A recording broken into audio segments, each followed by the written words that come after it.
Okay, first aid. So when I was thinking about this talk, I thought about, all the different things that could be included. Uh, there are people that dedicate their entire lives to what to do for medical emergencies. Not even going into detail on uh, after the emergency portion has ended when we talk about, surgeries and post care and all that. So there's there's a lot of content, and so I really wanted to focus in on stuff uh that you can do individually as lay people, and try to boil this down to as little detail as possible, while still getting some of that critical information. So we'll see how I did, but uh, to start off, I do have an intro and a few disclaimers. The first being, I am not a professional. Like I don't do this for a living. I did have a lot of training through Boy Scouts, Red Cross Lifeguard. I did National Outdoor Leadership School Wilderness First Responder training, but I am not certified as an instructor. So mostly what I've done here is I've compiled information from other resources, and I'm sharing those with you. And there'll be some links at the end of this that I can share as well. Uh, One thing to be aware of is most states have Good Samaritan laws. And what that amounts to is, if you try to help someone in good faith, like you're trying to help, and something goes wrong, you can't be held liable for that. Like it's not your fault if something went wrong. Uh, Now, if you do something like, uh, you watched an episode of ER and he took a pen apart and he stabbed somebody in the throat to do a improvised tracheotomy. If you do that, you will get in trouble. Like, don't exceed your training. But if you do something like, somebody is in a trauma situation, and you get a blanket and you cover them up and you talk to them, uh, and you're trying to help out, you're not going to get in trouble for that. There are protections for that, but do check with your specific state. Uh, and then the last thing is, this is first aid. This is about keeping someone else, like helping them stay alive or comfortable long enough for definitive medical care, for a paramedic or a doctor to take over. You're not necessarily, you know, saving their life in that moment. You are providing the opportunity for their life to be saved and continue. So a little less pressure for you too. Next up, ones, twos, and threes. Uh, so really what this is about is, you see an emergency and you need to figure out what you see. You need to stop for a moment. You need to mentally adjust, because when you have an emergency, your brain can shut down. Somebody shared a story about how they saw a fire and they said, "Oh no, I need to call 911. What's the number for 911?" And it sounds ridiculous, but that's how your brain starts to work in an emergency. You just kind of lose all that rationality. So stop, take a moment, and remember one, two, three. We're gonna count to three. We're gonna put our thinking caps on, and each of those numbers has a meaning. First, one, I'm number one. You have to think about yourself. If you get yourself in a situation where you need to be rescued, you're not helping anybody else. You're making things worse. So stop. I'm number one. Don't go where you're going to be need to be rescued. You have to consider the safety of the scene. If there's a landslide actively coming down the hill, don't go into the landslide. It's a bad idea. Uh, think about things like personal protection. Gloves are good. Don't let body fluids from somebody else get on you. Uh, use rescue breathing masks, things like that. So remember to keep yourself in mind. One, I'm number one. Two, what about you? This is where you start looking around and saying, okay, what happened? You know, uh, I see somebody on the ground here. Did they fall from a ladder or did they just collapse? Those are two kind of different situations that you uh, need to handle a little bit differently. Are there any other witnesses? Can they help figure out what happened? Uh, can they help you? Are they a victim or are they potentially another rescuer? Like maybe they could call 911. Maybe they know some first aid. So two, who are the other people around? What about you? Next, we'll talk about three. What do I see? So three is about checking around the area. It's reminding yourself to look for other victims. Like maybe you found one person, but you didn't see this other person over here in the corner that was, around the bend or underneath something. Is the location safe? Look around you. Is there some kind of pending priority? If there's a fire in the room, then that's going to be a bigger priority than somebody who broke their foot. And maybe they need to be in a different location because the fire is going to come. Uh, is there a route for the medics? Like if you're in an area that's inaccessible to an ambulance, and an ambulance is coming, is there a way that they can get down and actually offer their assistance?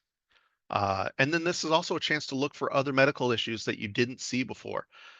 In a trauma situation, people can have different priorities. Like they may say, "Man, my hand really hurts," because they see the spike coming out of their hand, but they don't really notice that their leg has been crushed or that they've got, some other injury that's actually more life-threatening. The spike in your hand hurts. It's visually very scary, but it's not necessarily the highest priority. So this is where you step back a moment, take a look, and see what you see. So this whole sequence, 1, 2, 3. One, I'm number one. Two, what about you? Three, what do I see?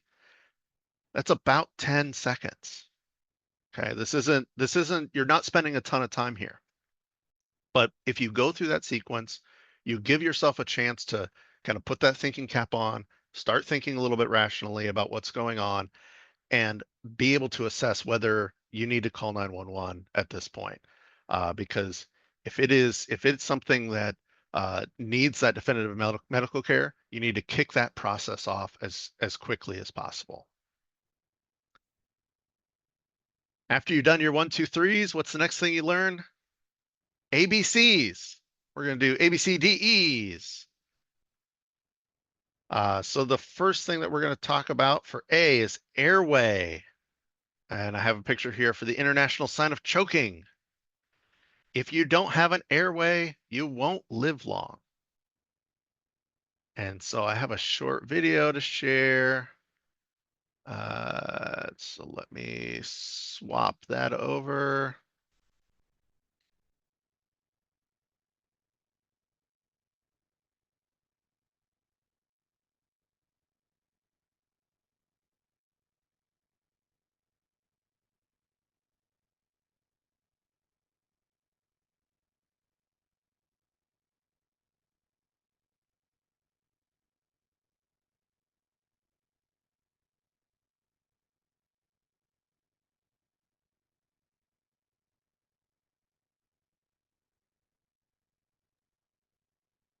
Mark, we're not getting any sound. Oh, sorry about that. Let's see.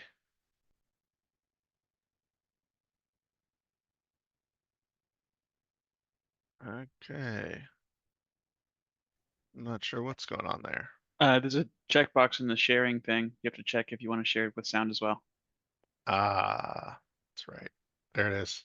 All right. I'm gonna restart this here. It can happen in an instant. 1 minute there's friendly conversation around the table, the next minute someone's choking. Are you okay? According to the National Safety Council, roughly 5,000 people die from choking each year. Josh Mockley, a Mayo Clinic cardiac nurse, says when you see someone choking, it's important to remain calm as you let them know you're about to help. So you want to place the thumb side of your fist against the person's abdomen, and then you want to apply the other hand on top of that, and then sharply apply pressure to relieve the air. It's called the Heimlich maneuver. 1, 2, 3. Mockley says to repeat the process until you see the object they're choking on come out of the person's mouth. 1, 2, 3. Are you okay? Oh, yeah, thank you so much. Yeah, you're welcome. Glad you feel better. Yeah, thanks. If the person loses consciousness before the object comes out, make sure someone calls 911 for help while you continue to work to clear the person's airway. 1, 2. For the Mayo Clinic News Network, I'm Ian Roth. All right. So you'll notice there was a lot of force. Welcome back to Houston Live. Learning what to do in case someone is choked. There we go. You've got to apply a lot of force on this. This is not a you're giving them a gentle hug. This is you are trying to force that object out. This is a situation where you're trying to compress their lungs and shoot that object out of their throat, and reestablish that airway. If they have the airway, then the rest of the stuff hopefully is going to be okay. The next one we talk about is B, breathing, and I have another video to share for that. And this is also short. My scene is safe, my gloves are on, my rescue mask with a one-way valve is available. Sir, can you hear me? Sir, are you okay? There's no response. You in the plaid shirt, go call 911 and come back. Bring an AED with you if you can find one, or call a code. They're not breathing normally. I'm going to check a pulse, 10 seconds or less. This patient has a pulse but is not breathing. Let's begin rescue breathing. 1, 1,000, 2, 1,000, 3, 1,000, 4, 1,000. 1, 1,000, 2, 1,000, 3, 1,000, 4, 1,000. 1, 1,000, 2, 1,000, 3, 1,000, 4, 1,000. Now I'm going to do this for 2 minutes, at which point I'm going to reassess for a pulse. 10 seconds or less. The pulse is still present, but there's no normal breathing. I'm going to continue rescue breathing. 1, 1,000, 2, 1,000, 3, 1,000, 4, 1,000.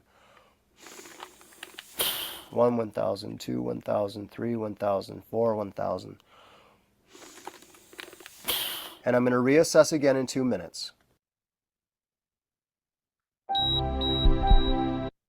Okay, and one thing that I really liked about that video was that he talks about that scene assessment, that first check of, oh, is everything okay on the scene? Talks about personal protection and does a good example of how to direct someone to call for 911. That specific call out, you in particular, call 911, come back and report so that you can check and make sure that 911 got called. If you tell somebody to call 911 and they run away because they're scared, that doesn't do much good. So you need to make sure that they actually call. C, we're going to talk about circulation, and this is the last of these videos. C for circulation, and we're going to talk about compression only CPR. So it is possible to do CPR where you're not doing rescue breathing. Rescue breathing can be scary for people. You want me to put my mouth on another person?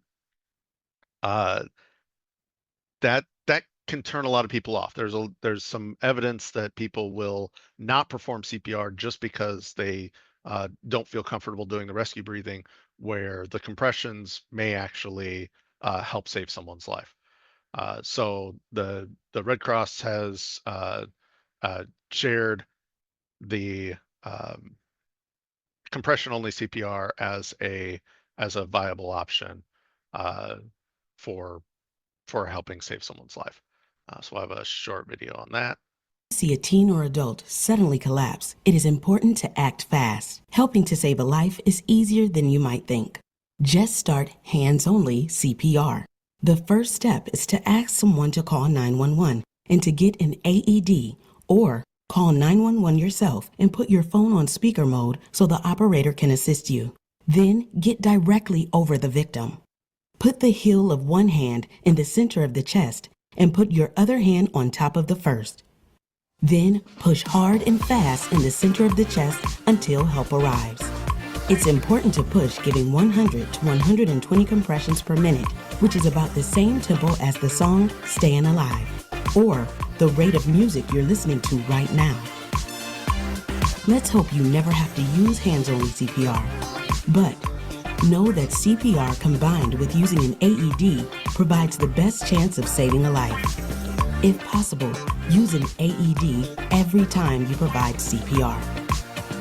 Again, if you see a teen or adult suddenly collapse, don't be afraid to start hands-only CPR. Remember, call 911 and ask someone to get an AED. Then push hard and fast in the center of the chest until the AED and help arrives.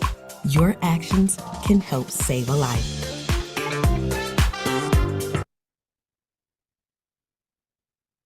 All right, switch back to our presentation here. So airway, got to clear the airway, make sure that that's open. Breathing, make sure that people are breathing. The one-way valve rescue masks are a great tool if you have one of those available. And circulation, we talked about compression only CPR. I think the second video did a good job of pointing out the checking for a pulse. If somebody has a pulse, then they don't need CPR. Eventually they may lose a pulse, so it's good to keep an eye on it, keep checking, especially if they're unconscious. But if you do detect a pulse, they don't need CPR. And you saw how deep the compressions were. You will probably hear cracking ribs if you're going deep enough. It can be very off-putting, but you've got to make that pressure enough that it actually compresses the heart and moves that blood around. So ABCD, defibrillators. So in the video they mentioned an AED, automated external defibrillator, and that's you see the videos say clear and they zap somebody. They're running electricity across the heart to try to restart it again. And there are certain types of patterns in the heart that are appropriate for AEDs, and there's some that are not. The nice thing about all of these AEDs, and I have a picture here, I went away from the line drawing so you could see there's some variety there in the packages, but most of them will say AED on it, and they have lots of instructions on them. They are designed for you. They're not designed for professionals. These are designed for just the layperson that's walking around and they see somebody who needs it. You open it up, it has instructions. Some of them will even verbally tell you what to do next, each step by step. You place pads on their chest in the spot that the AED tells you to, and it does the heart rhythm analysis. It checks all the things that it needs to check. It tells you to stay back, you stay back, and it applies the shock. If someone is getting shocked with an AED, 911 should have been called. Just, make sure that 911 is involved in this process. Like, we need to get definitive medical care there. Even if the defibrillator restarts their heart, they're going to need follow-up care. They need someone, they need a professional to look after them. Almost all the AEDs will tell you to call 911 as part of the process. So if you come across somebody and they've collapsed, they don't have a heartbeat, that's part of your 1, 2, 3s. 1, I'm number 1. 2, what about you? That 2 if you detect you've come across somebody, you look at what happened, they've collapsed, you check for pulse, you don't detect one, that's right then you're calling 911, and that's within the first 10 seconds. Next, we're going to talk about emergencies, and these are additional emergencies. So ABC is just to try to get some of these things that have to happen right now. So even a couple of extra seconds of delay can make a difference on airway, breathing, circulation. The rest of these are still emergencies. They still need immediate care, but they're secondary to some of these others, and to the airway breathing circulation, and they can actually lead to airway breathing circulation issues. So there's a lot of information on this slide, so I'm going to try to cover a lot of these as quickly as I can, because we don't have, again, this is a lot of information in a very short period of time. Heart attacks and strokes. Uh, these are major emergencies. These are things that you need to pay attention to. And the goal here is to help build your awareness so that you can then recognize a situation that is an emergency quickly and make a difference and help save someone. So heart attack symptoms differ in men and women. So you'll see the little symbols. The men tend to have chest pain, discomfort, shortness of breath, and pain or discomfort in jaw, neck, back, arm, or shoulder. So these seem like kind of bland symptoms, but chest pain especially shouldn't be ignored. And one thing to note, though, is for women in particular, feeling nauseous, lightheaded, or unusually tired, that is a much more common symptom for women. And so there are a lot of, I think for a long time, women had a much higher incidence of death from heart disease than men. I don't know if that's still true or not. We can look that up. But the symptoms are a little bit different. And so when everybody say, well, you don't have chest pain, and they ignore it. But keep in mind that nausea, lightheadedness, or unusual tiredness are strong indicators for women. And those are things to not ignore. Those are things you have to pay attention to. Stroke. Stroke has a different kind of presentation. You see numbness or weakness in face, arm, leg, especially on one side of the body. Typically, a stroke happens on one side of the brain or the other, and so the corresponding opposite side of the body then will have numbness or weakness. You might see a little bit of face droop, like one side of the face just looks like they're dead tired, and the other looks like they normally do. And that kind of different appearance. They may get confused or have trouble speaking or understanding speech. Remember, this is your brain. And so if you can't process that information because blood is where it shouldn't be, or an area isn't getting blood, then you're going to see some impairments to their normal cognitive function. Trouble seeing in one or both eyes. If you have some kind of issue in the occipital lobes in the back of your head, maybe you lose vision, or not even necessarily the whole vision in one side of the one eye or the other. It may just be a partial vision loss in one eye or the other. Difficulty walking, some dizziness, problems with balance, and a severe headache with no known cause. So those are all things to just be aware of, that these are potentially life-threatening issues. Even though some of them don't seem big, there's things that need immediate medical attention. The next few we're going to kind of cover very quickly. Spinal injury and fractures. The key here is stabilize. Don't move them. So if somebody's got a bone that's broken and it's sticking out, you know that if they move it, it's going to hurt a lot and it's going to cause more damage. So helping stabilize that makes a lot of sense. Spinal injury can be a little bit trickier. If somebody falls from a ladder, that is much different than falling and just like collapsing and you're on the ground. If you fall from the ladder, there's a risk of a spinal injury. If you're in a car accident, there's a risk of a spinal injury. If you come across a car accident and the person sitting there in the car and the car is safe, like you've checked the scene, you've done your what do I see, and the car's not on fire, traffic is stopped, there's no immediate danger, help stabilize that person. Encourage them to stay calm. Talk to them. Don't move them. Don't pull somebody out of a car, because you run a very real risk of causing severe and permanent damage if there's a spinal injury. So be very careful there. Major bleeding. So somebody's spurting blood out. Clean gauze and compression. You're going to hold pressure on that and allow the body to do its thing. Call 911, get some professional there, but you're just trying to hold things in place as best you can. Concussion.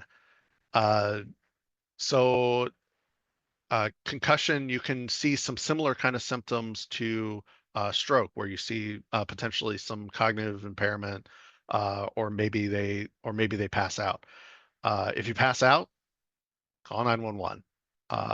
That's a pretty kind of simple baseline. If somebody's getting to the point where they're passing out, they probably need medical attention.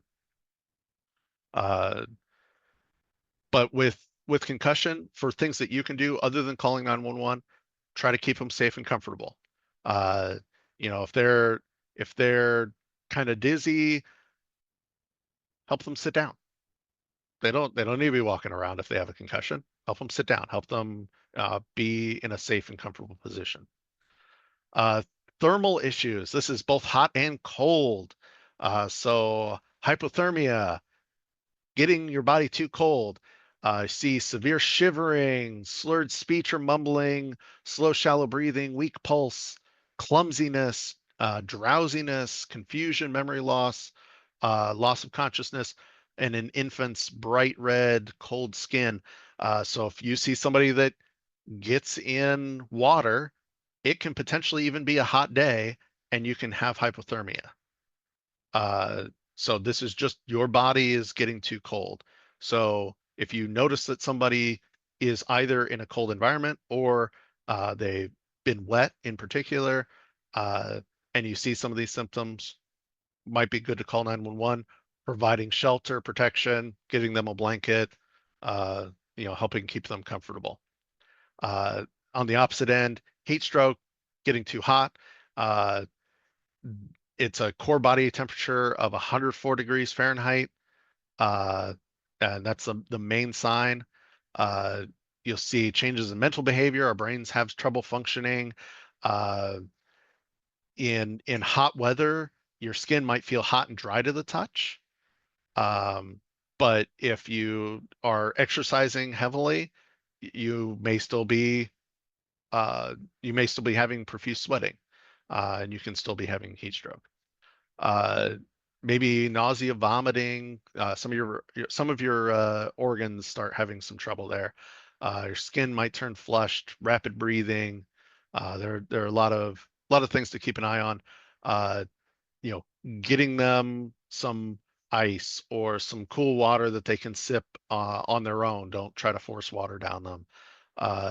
And again, providing shelter. If you have an umbrella, just holding it over them to help protect keep them out of the sun, that kind of thing. Drowning.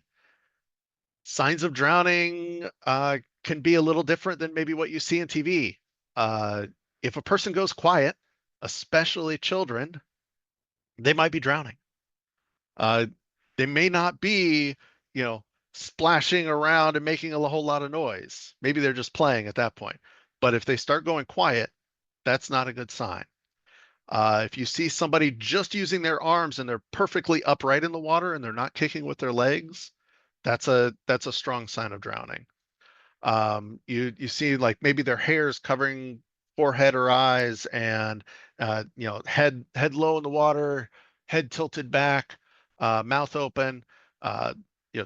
You're potentially seeing signs of drowning. Just really quickly, if you are not a trained rescuer in the water and you go in to try to rescue somebody, they will probably drown you. So be careful. The kind of order of operations here is reach, throw, row, go. Reach. If you can't just reach them from the safe area, from the ground, that's your first step. Reach. If you can't reach them, throw something to them like a rope or a flotation device. Row. That's where a boat, like you'd take a boat out to them if you're out on the water. And only as a last resort would you go. But I definitely recommend that you have some training in that before you try to attempt to rescue someone, because they will panic and try to drown you in an attempt to get closer to the surface of the water. And then the last one, anaphylaxis. Someone who has a severe allergy is in many cases going to have an EpiPen. Allow them to use it. They should be able to take care of that. They should know what they need. But if they do need assistance, and they tell you what they need, like maybe they need to be helped to the ground, or maybe they need 911 called, you're definitely welcome to help them through that. But some key things on emergencies, when to go to the hospital, breathing difficulty of any type. We're back to this airway breathing, chest pain or pressure. That's the heart attack symptoms. Really severe infections like sepsis. So that's if you see infections that persist and continue to get worse, or if you see infections that are causing things like fever. If you have a really acute abdominal pain, like really, really sharp pain in the stomach and it persists, that's definitely something to think about emergency rooms for. High fevers, loss of consciousness, fractures, motor vehicle crash injuries, head or neck injuries, those spinal injuries, severe sudden headaches, paralysis, seizure, or stroke, and dehydration, severe dehydration. So next we're going to quickly kind of cover some comfort care. This is like the more day-to-day kind of thing that you might experience. Shelter. Shelter is important. If you are out in the weather, your body's going to have to fight both the weather and whatever else is wrong with you. So helping provide shelter for someone who's in one of these emergency situations is important. And it can be as simple as just holding an umbrella over somebody, right? A blanket is very nice sometimes. Next up, talking about cuts, abrasions, burns. So it used to be that you should use iodine. And then people were saying, no, use rubbing alcohol. And then people were saying, no, use hydrogen peroxide. What do you do? Recommendation right now is mild soap and cool running water. And then you cover with a clean gauze. So this is for like mild burns. We'll cover severe burns just in a moment. But those cuts, abrasions, you want it to be clean, that clean gauze, mild soap, and cool water. And then for nosebleeds, it's tilt slightly forward, and then you're going to pinch just below the bridge, not really trying to close off the nostrils. You're trying to provide compression in the area that is most likely causing the nosebleed. And then you can check again after 5 minutes. First aid kits. The best first aid kit is the one you have on you. If you had, say, extra FSA money at the end of the year because you didn't allocate that correctly, or well, because you didn't gamble well, then maybe buy one for your car and for your house. So having one on you is important. You might consider a breathing mask with a one-way valve. Hopefully you never have to use it, but it makes that rescue breathing part really nice. The key thing about a first aid kit is if you don't know how to use it, it doesn't do a whole lot of good. So open it up, take a look at what's in there, make sure you understand how to use each piece of it. Next, we're going to talk about your area emergency preparedness. Different areas have different emergency situations. So Seattle, the anticipation is that we're going to have a major earthquake and it's going to cause mayhem. Do you have a plan? Do you have a go bag? I have a go bag in the closet right over there, and it has a lot of supplies, first aid supplies, water, that kind of thing. So do you have a plan? Make a plan. What are the common disasters in your area? Figure out what those are, and figure out ways that you can help in some of those emergencies, because there may be things that you can do. That preparedness step goes a long way towards being able to react. And then last, I want to kind of reemphasize this, whether or not go to the hospital side, trust yourself. If you think that you need to go to the hospital, there's a reasonable chance you need to go to the hospital, um, or to the ER. But some key things that to keep in mind: chest pain, shortness of breath. Those are strong indicators for ER. Burns, if it covers a large part of your face, hands, feet, buttocks, groin, elbows, knees, or larger than 3 inches, or it's charred or white, then it probably needs to go be looked at in the ER. Vomiting, children younger than 6 should be seen right away if vomiting lasts more than a few hours or they have signs of dehydration. Kids over 6 and adults should see a doctor if the vomiting lasts longer than a day or they have a high fever. So what's a high fever? We'll skip down to there. Greater than 104 F for adults. For children 3 months to 3 years, greater than 102.2 F. And for under 3 months, anything greater than 100.4. If you are an adult and you have a fever 104 for a day, that is doing damage to your brain. It is not good.